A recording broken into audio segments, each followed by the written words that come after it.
Today, we want to take a look at 2 Kings chapter 18, verse 4, and talk about when a good thing becomes bad. Here's the verse, 2 Kings chapter 18, verse 4.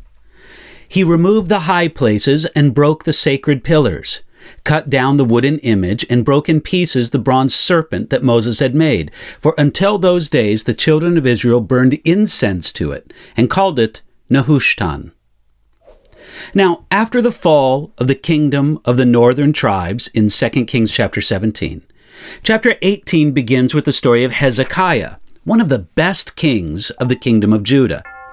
In verse 3, it simply says of him, he did what was right in the sight of the Lord. And then we read about the many of the right things that he did, beginning with his work against the idolatry that existed in Judah. We read that Hezekiah removed the high places. These were popular altars for sacrifice, set up as the worshiper desired, not according to God's direction.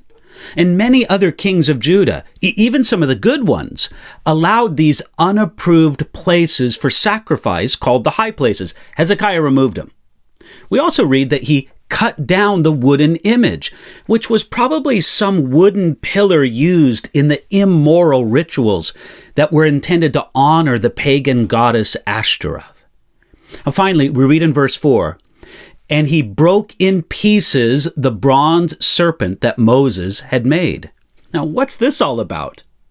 Well, Numbers chapter 21, verses 1 through 9 describes how during a time of a plague of fiery serpents that came upon the whole nation of Israel, Moses made a bronze serpent for Israel to look upon and be spared death from the snake bites.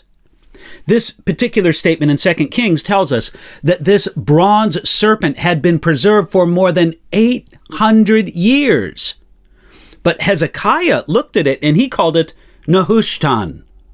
Because he was so zealous to honor God, Hezekiah broke in pieces this bronze artifact and put an end to the idolatrous worship of this object.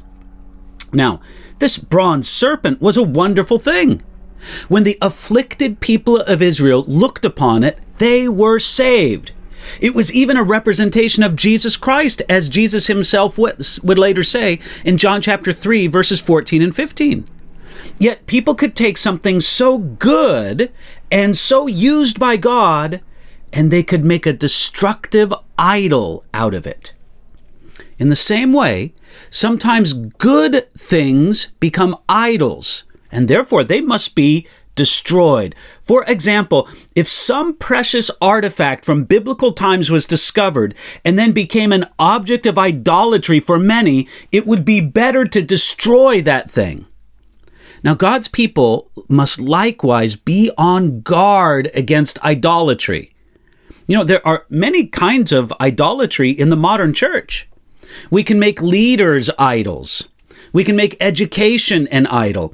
We can make human eloquence an idol. We can make customs and habits of ministry an idol. We can make forms of worship an idol. Now, that name, Nehushtan, means piece of brass. And it was a way to refer to that bronze serpent, but to make it less than it really was. It says it's an idol. It's just a piece of brass. It's always good for us to look at the idols that we have in our heart and in our mind and to cut them down to size. God alone deserves our worship and our ultimate obedience. Remember that today and be blessed.